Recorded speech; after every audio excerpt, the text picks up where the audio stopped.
பேசாம ரவுடி ஆயிட்டுமால கன்னியாகுமரி லிங்கம்னே. Glora Lab Grown Diamonds, India's first engagement ring studio. Daily லோஜியை வெல்னஸ் சுகர். வெள்ள சர்க்கரையில் நல்ல சர்க்கரை. நிறைய பெண்களுக்கு வந்து திருமணமே ஆகாமல் இருக்கும், தட்டி போயிட்டே இருக்கும். ஆனால் அவங்களுக்கு பார்த்தீங்கன்னா என்ன குறை அப்படின்னு பார்த்தீங்கன்னா ஒரு குறையுமே இருக்காது. நல்ல எஜுகேஷனில் எம்டெக் படிச்சிருப்பாங்க. அப்புறம் வந்து பார்த்தீங்கன்னா நல்ல ஒரு கார் ஓட்ட தெரியும், வண்டி ஓட்ட தெரியும். அதே மாதிரி நல்ல சேவிங்ஸ் இருக்கும். பல லட்சக்கணக்கில் இவங்களே சம்பாரித்து சேர்த்து வைக்கக்கூடிய அளவிற்கு கல்யாணம் ஆகுது அப்படின்னு பார்த்தீங்கன்னாலே மூல நட்சத்திரம், அது பெண்ணாக இருந்தால் அவ்வளோதாங்க. பெண்ணுக்கு ஒரு மூல நட்சத்திரம் இருக்காங்க அப்படின்னு பார்த்தீங்கன்னாலே ஃபர்ஸ்ட் எடுத்து ஒரு வரன் பார்க்கும்போதே ரிஜெக்ட் பண்ணிடுறாங்க. அந்த மூல நட்சத்திர பெண் வீட்டில் அதாவது பெரிய அளவிற்கு நல்ல செல்வாக்குடன் இருந்திருக்காங்க. அதாவது மூல நட்சத்திரத்தை கல்யாணம் பண்ணிட்டா மாமனாருக்கு ஆகாது அப்படின்ற மாதிரியான விஷயம். ஆயில்ய நட்சத்திரம் மாமியாருக்கு ஆகாது. இப்படி ஒவ்வொரு நட்சத்திரத்துக்கும் இவங்க ஆகாது அவங்க ஆகாது அப்படின்னு சொல்லிட்டு அந்த நட்சத்திர பெண்ணை வந்து ஒதுக்கிடுறாங்க. கன்னி மூலம் நிர்மூலம்ன்ற ஒரு வார்த்தை வந்திருக்கு. இது எல்லாரும் என்ன நினைச்சிட்டு இருக்காங்கன்னா, பெண் வந்து மூல நட்சத்திரத்தில் பிறந்துட்டா ஆகாதுன்னு சொல்லி அது மருவி வந்திருக்கு. புரியுதுங்களா? நிறைய பேருடைய பெயர்கள்லாம் உண்மையான பெயருக்கும் அது பேச்சு வாக்குல வழக்கத்தில் பேச பேச வந்து பார்த்தீங்கன்னா அது மாறிடும். ஏன்னா ஒரு நல்ல பொண்ணோட வாழ்க்கையை வந்து நம்ம விளையாடக்கூடாதுன்னு சொல்லலாம். அப்போ வந்து ஜோதிடர்களுக்கு ஒரு கல்வி அறிவு இருக்கணும் அப்படின்ற ஒரு விஷயம் தேவைப்படுது. ஸோ இதுக்கு இந்த ஜோதிடமே பல்கலைக்கழகத்தில் வந்திருக்கு, படிக்கலாம். அதற்குண்டான விஷயங்கள் ஏதோ தானோ அப்படின்னு சொல்லிட்டு நானும் ஜோசியர் அப்படின்ற மாதிரி இல்லாமல் பொண்ணுக்கு வந்து வரன் அமையலன்னு சொல்லிட்டு பேரண்ட்ஸ் என்ன பண்ணுறாங்க, மேடம் அதே தேதியில் எத்தனை மணிக்கு பூராடம் வருது, மூலத்துக்கு அப்புறம் என்னது பூராட நட்சத்திரம். ஸோ எந்த நட்சத்திரம் வருது நெக்ஸ்ட் நட்சத்திரத்தை மட்டும் மாற்றி கொடுங்க, எத்தனை மணிக்கு அது மாறும் அப்படின்னு சொல்லி ஜாதகத்தையும் மாற்றணுன்ற ஒரு எண்ணங்கள் வரும். இன்னும் கேட்டிங்கன்னா 27 நட்சத்திரமும் சூப்பரான நட்சத்திரங்கள் தான்.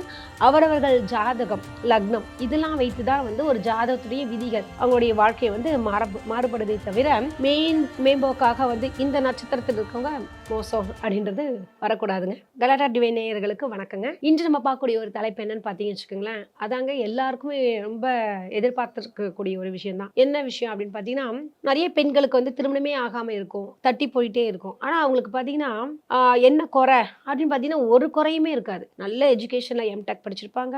அப்புறம் வந்து பார்த்தீங்கன்னா நல்ல ஒரு கார் ஓட்ட தெரியும், வண்டி ஓட்ட தெரியும். அதே மாதிரி நல்ல சேவிங்ஸ் இருக்கும். பல லட்சக்கணக்கில் இவங்களே சம்பாரித்து சேர்த்து வைக்கக்கூடிய அளவிற்கு அந்த ஒரு பெண்ணாக இருக்கட்டும் ஆணாக இருக்கட்டும் இது மாதிரி இருப்பாங்க. ஸோ ஆனால் வந்து பார்த்தீங்கன்னா திருமணத்தில் வந்து தடை இருக்கும். திருமணமே ஆகலை, பொண்ணு எப்படி இருக்கான்னா ரொம்ப அழகாக இருக்காங்க, எல்லாமே அதாவது அனைத்து விஷயமும் பொருந்திருக்குன்னு வாங்க இல்லையா, ஒரு அம்சங்கள் இவங்களுக்கா இல்லை அப்படின்னு வாங்க இல்லையா. அதற்கு என்ன காரணம் அப்படின்னு பார்க்கறச்ச பொதுவாகவே நட்சத்திரங்கள் ரொம்ப முக்கியமான பேசப்படுகிறாங்க. அது குறிப்பாக வந்து பார்த்தீங்கன்னா ஆயில்ய நட்சத்திரம், கேட்டை நட்சத்திரம், மூல நட்சத்திரங்கள்லாம் பற்றி பேசுவாங்க. அது குறிப்பா இப்போ கல்யாணம் ஆகுது அப்படின்னு பார்த்தீங்கன்னாலே ஒரு ஜாதகத்தை மூல நட்சத்திரம், அது பெண்ணாக இருந்தால் அவ்வளோதாங்க. பெண்ணுக்கு ஒரு மூல நட்சத்திரம் இருக்காங்க அப்படின்னு பார்த்தீங்கன்னாலே ஃபர்ஸ்ட் எடுத்து ஒரு வரன் பார்க்கும்போதே ரிஜெக்ட் பண்ணிடுறாங்க. மூல நட்சத்திரம் அது பெண்ணா வேண்டவே வேணாம் சொல்லி பெண் மூலம் மூலையில உட்கார வச்சிரும். ஆண் மூலமாவது கொஞ்சம் அரசாலும் பெரிய லெவல்ல இருப்பாங்க. அது பெண் வந்து மூல நட்சத்திரம் பிறந்தால் அந்த வீடை வந்து முடக்கி வச்சிருவா, மூலையில உட்கார வச்சிருவா, அது மாதிரி எல்லாம் பேசுறது நீங்க கேள்விப்பட்டிருப்பீங்க. இது வந்து தொன்று நிறைய சேனல்ல நம்ம பேசியிருக்கோம். இருந்தாலுமே இது இன்னொரு வாட்டியும் கொஞ்சம் வலியுறுத்தலான்னு. ஏன்னா ரீசெண்டா நல்ல எஜுகேஷன் உள்ளவங்க கூட பொருத்தம் பார்க்க வரும்போது, மேடம் இது இவன் தாங்க விரும்புறான் அந்த பொண்ணு, அது மூல நட்சத்திரமா இருக்கு, வேண்டான்னு சொன்னா கூட இவன் அவ்வளவுதான் கட்டிக்கணும்னு ஆசைப்படுறாங்கன்னு சொல்லிட்டு வந்து கேட்டிருக்காங்க. சரி பொருத்தம் இல்லைங்களாங்க அப்படின்னு கேட்டா அதெல்லாம் பொருத்தம் 7 9 இருக்குன்னு சொல்றாங்க. பிளஸ் வந்து ஜாதகம் வந்து இருக்கு, பொருத்தம் இருக்கு. ஆனா ஒரு ஜோசியர் சொல்லிட்டாரு பொண்ணு மூல நட்சத்திரங்க வேண்டான்னு சொல்லி ஜோசியரே ஒதுக்கிட்டாங்க. அப்பயும் வந்து பிடிவாதமா இந்த பையன் வந்து பேசுறான்னு சொல்லி கேட்கறாங்க. ஸோ அதற்கு வந்து அந்த நான் என்ன சொன்னேன்னா, ஃபர்ஸ்ட் நீங்க தான் கன்வின்ஸ் ஆகணும் அப்படின்ற விஷயத்த புரிய வச்சேன். எப்படின்னு பார்த்தீங்கன்னா, பொதுவாகவே வந்து ஒரு விஷயத்த வந்து எடுக்கிற ஒரு முடிவுக்கு வரோம்னா ஒரு பிஹெச்டின்னு வச்சுக்கலாம் ஒரு பேச்சுக்கு அப்படின்னா, ஒரு தலைப்பு எடுக்கிறோம், ஒரு விஷயத்தை எடுக்கிறோம், பல 100 பேர்கிட்ட ஆய்வுகள் செய்வோம். அதாவது ஒரு 100 ஜாதகம் ஒரு 500 ஜாதகமாவது மூல நட்சத்திர ஜாதகத்தை எடுத்து எங்க பல்கலைக்கழகத்தில் ஒருத்தர் பிஹெச்டி தீசிஸாவே பண்ணி கொடுத்துருக்காரு. அது என்ன விஷயம் அப்படின்னு பார்த்தீங்கன்னு வச்சுக்கோங்களேன், அந்த மூல நட்சத்திர பெண் வீட்டில் அதாவது பெரிய அளவிற்கு நல்ல செல்வாக்குடன் இருந்திருக்காங்க. அதாவது மூல நட்சத்திரத்தை கல்யாணம் பண்ணிட்டா மாமனாருக்கு ஆகாது அப்படின்ற மாதிரியான விஷயம். ஆயில்ய நட்சத்திரம் மாமியாருக்கு ஆகாது. இப்படி ஒவ்வொரு நட்சத்திரத்துக்கும் இவங்க ஆகாது அவங்க ஆகாது அப்படின்னு சொல்லிட்டு அந்த நட்சத்திர பெண்ணை வந்து ஒதுக்கிடுறாங்க. ஆனா இது ஒரு ஆய்வு பண்ணி எடுத்து பார்க்கும்போது பாத்தீங்கன்னா அவங்களுடைய மாமனாருக்கு ஆயுள் நீண்ட ஆயுளுடன் இருந்திருக்காங்க அப்படின்னு தெரிய வருது.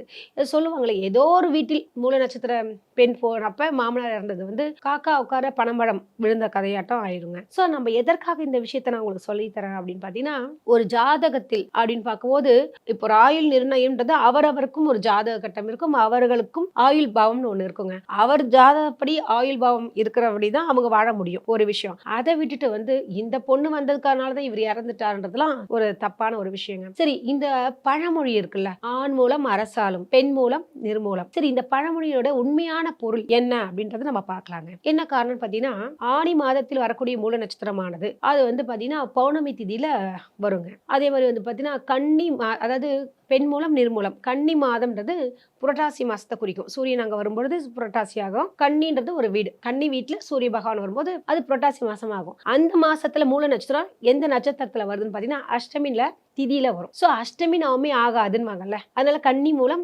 நிர்மூலம்ன்ற ஒரு வார்த்தை வந்திருக்கு. இது எல்லாரும் என்ன நினைச்சிட்டு இருக்காங்கன்னா, பெண் வந்து மூல நட்சத்திரத்துல பிறந்துட்டா ஆகாதுன்னு சொல்லி அது மருவி வந்திருக்கு. புரியுதுங்களா? நிறைய பேருடைய பெயர்கள்லாம் உண்மையான பெயருக்கும் அது பேச்சு வாக்குல வழக்கத்தில் பேச பேச வந்து பாத்தீங்கன்னா அது மாறிடும். சோ இது மாதிரியான விஷயங்கள்லாம் நிறைய பேர் வந்து தெரிஞ்சுக்கணுன்ற ஒரு விஷயத்துக்காக தான் இது முக்கியமான விஷயம். ஏன்னா ஒரு நல்ல பொண்ணோட வாழ்க்கையை வந்து நம்ம விளையாடக்கூடாதுன்னு சொல்லலாம், நல்ல ஒரு மருமகளை வந்து நம்ம இழக்கக்கூடாதுன்ற விஷயமும் நிச்சயமாக நீங்க தெரிஞ்சுக்கணுங்க. ஏன்னா இது மாதிரியான சின்ன சின்ன அது பேர் என்ன சொல்லுவாங்க, மூட நம்பிக்கை அப்படின்னுவாங்கல்ல, இதுக்கு பேர் தான் மூட நம்பிக்கைங்க. அவரவர்கள் ஜாதகத்தில் அவர்களுக்கு உண்டான ஆயுள் பாவம் இருக்கு. பிளஸ் வந்து பாத்தீங்கன்னா இந்த நட்சத்திரத்தினுடைய பொருள், இந்த பழமொழியுடைய பொருள் வந்து உங்களுக்கு விளக்கத்தை சொல்லியாச்சு. நிறைய பேர் ஜோதிடர்களே வந்து அவாய்ட் பண்றாங்களே, வேண்டாமா பொண்ணு வந்து மூலம், அப்ப வந்து ஜோதிடர்களுக்கு ஒரு கல்வி அறிவு இருக்கணும் அப்படின்ற ஒரு விஷயம் இங்க தேவைப்படுது. சோ இதுக்கு இந்த ஜோதிடமே பல்கலைக்கழகத்துல வந்திருக்கு, படிக்கலாம், அதற்குண்டான விஷயங்கள். ஏதோ தானோ அப்படி சொல்லிட்டு நானும் ஜோசியர் அப்படின்ற மாதிரி இல்லாம அவங்களும் அதை பத்தி கொஞ்சம் ஆராய்ச்சி செய்து நம்ம வந்து ஒரு சொல்லுவாங்களே ஒரு PhD மாதிரி ஒரு கருதுகோளோட எடுக்கணும், ஹைபோதேசிஸ் மாதிரி. இந்த விஷயம் இத்தனை பேருக்கு இருக்கா, உண்மையாகவே நடந்திருக்கா அப்படின்னு பார்க்கும்போது எத்தனை ஆண் மூலம் வந்து அரசாண் இருக்கா அப்படின்னு பார்த்து இருந்திருக்கவே இருக்காது. வீட்டை கூட ஆளாம இருந்திருப்பாங்க நிறைய ஆண்கள். அதற்காக ஆண்கள் எல்லாம் மோசம் அப்படின்னு சொல்லலாமா? அதுவும் தவறான ஒரு விஷயம். அவரவர் ஜாதகத்தில் தொழில் ஸ்தானம் எப்படி இருக்கோ அதன்படிதான் அவங்களுடைய வாழ்க்கை அமையும். அதே மாதிரி திருமண வாழ்க்கை அப்படின்றது கூட நட்சத்திரத்தின் பேஸ் படி கிடையவே கிடையாதுங்க. அவரவர் ஜாதகத்தின் அடிப்படையில் குடும்பஸ்தானம்னு ஒண்ணு இருக்கு. சோ அந்த வீட்டு அதிபதி எங்க இருக்காங்க, மறைஞ்சிருக்காங்களா அல்லது சுபகிரகங்கள் பார்க்குதா, இவ்வாறான விஷயங்களை வைத்துதான் வந்து நம்ம சொல்ல வேண்டுமே தவிர மேம்போக்காக இவர்களுக்கு இப்படி ஆகிடும் அப்படின்றது சொல்றது ரொம்ப தப்பான அபத்தமான ஒரு விஷயங்க. ஏன்னா நல்ல ஒரு இது முக்கியமா எதற்கு இது இவ்வளவு தூரம் பேசிட்டு இருக்கேன் அப்படின்னு பாத்தீங்கன்னா, இந்த மூல நட்சத்திரம் பிறக்கிறதுனால பொண்ணுக்கு வந்து வரன் அமையலன்னு சொல்லிட்டு பேரண்ட்ஸ் என்ன பண்றாங்க, மேடம் அதே தேதியில எத்தனை மணிக்கு பூராடம் வருது, மூலத்துக்கு அப்புறம் என்னது பூராட நட்சத்திரம். ஸோ எந்த நட்சத்திரம் வருது நெக்ஸ்ட் அந்த நட்சத்திரப்ப டைம் குறிச்சு கொடுங்க, டேட் ஆஃப் பர்த் எல்லாமே நாங்கள் அப்படியே கொடுத்துட்றோம், நட்சத்திரத்தை மட்டும் மாற்றி கொடுங்க, எத்தனை மணிக்கு அது மாறும் அப்படின்னு சொல்லி ஜாதகத்தையே மாற்றணுன்ற ஒரு எண்ணங்கள் வருது. ஸோ அப்போ போராட நட்சத்திரத்திற்கு ஏற்ற ஒரு வரன் பார்க்குற மாதிரி தான் ஆயிடும். அப்போ மூல நட்சத்திரம் அங்கே பார்க்க முடியாது. ஏன்னா நிறைய பேர் வந்து சமுதாயம் வந்து இவ்வாறு இருக்கும்போது தான் இவங்களே வந்து தப்பா அஃபென்ஸ் பண்ணணுன்ற மாதிரி எண்ணங்கள் வருது. ஸோ மூல நட்சத்திரத்துக்கு உண்டான உண்மையான ஒரு விதியை வந்து இந்த விஷயம் தாங்க. இது எல்லாருக்கும் கொஞ்சம் தெரிஞ்சுக்கிட்டீங்கன்னா ரொம்ப சூப்பராகவே இருக்கும். அதனால நல்லா அந்த மூல நட்சத்திர பெண்கள் வந்து ரொம்ப அருமையான டேலண்ட் இருக்கும், அவங்களுக்கு நல்லா சம்பாதிப்பாங்க, நல்ல பொண்ணா இருப்பாங்க, பர்ஃபெக்டா இருப்பாங்க, ஒர்க்கிங்லாம். அது வந்து கேதுவோட நட்சத்திரம் வேற, ரொம்ப சூப்பரான ஒரு நட்சத்திரம் சொல்லலாம். இன்னும் கேட்டீங்கன்னா 27 நட்சத்திரமும் சூப்பரான நட்சத்திரங்கள் தான். அவரவர்கள் ஜாதகம் லக்னம் இதெல்லாம் வைத்துதான் வந்து ஒரு ஜாதகத்துடைய விதிகள் அவங்களுடைய வாழ்க்கையை வந்து மாறுபடுதே தவிர மேம்போக்காக வந்து இந்த நட்சத்திரத்தில் இருக்கவங்க மோசம் அப்படின்றது வரக்கூடாதுங்க. அதாவது மூல நட்சத்திரத்தில் அப்படின்போது பெண் மூலத்திற்கே இவ்வளோ சப்போர்ட் பண்ணுறீங்களே, அப்போ நாங்களாம் எப்படி அப்படின்னு கேட்கறது புரியுது. ஏன்னா நிறைய பேர் வீட்டில் வந்து பார்த்தீங்கன்னா ஆண் மூல நட்சத்திரமாக இருந்தால் கூட ஆண் ஜாதகத்தை கூட நிறைய பேர் அவாய்ட் பண்ணுறாங்க. அதுவும் இன்னும் ஒரு சில வீட்டில் இருக்குது. இல்லை பையன் வந்து மூல நட்சத்திரம் வேண்டாம், மாமனாருக்கு ஆகாது அப்படின்னு சொல்லிட்டு பெண்ணை தான் மட்டும் குறை சொன்னாங்கன்னு பார்த்தீங்கன்னா ஆணுக்கும் வந்து அது மாதிரி நிலைமைகள் இப்போ வந்துட்டு இருக்குது. ஸோ அவர்களையும் நீங்கள் ஒதுக்கி விடாதீர்கள் தான் சொல்லுவேன். என்ன காரணம் பார்த்தீங்கன்னா அவங்க ஜாதகத்தை, நான் திரும்ப திரும்ப சொல்கிறேன், ஜாதக கட்டம் தான் முக்கியமான ஒரு விஷயமே தவிர நட்சத்திரத்தையே வைத்துக்கொண்டு நம்ம இது பண்ணிக்க வேண்டாம். இன்னொரு விஷயம், அது நட்சத்திரத்தினுடைய உண்மையான ஒரு பொருளை நீங்கள் தெரிஞ்சுக்கிட்டீங்க. ஏன்னா பெண் வந்து அந்த மூல நட்சத்திரமாக இருந்தால் அவள் வந்து நல்ல கல்வி, அவங்களுடைய வாழ்க்கையில் இருக்கக்கூடிய செல்வ யோகம் உள்ள ஜாதகமாக இருக்கலாம், அதே மாதிரி வந்து பார்த்திங்கன்னா அவங்க வந்து மாமியாருக்கு ரொம்ப அனுசரியாக இருக்கக்கூடிய ஒரு பெண்ணாக கூட இருக்கலாம்.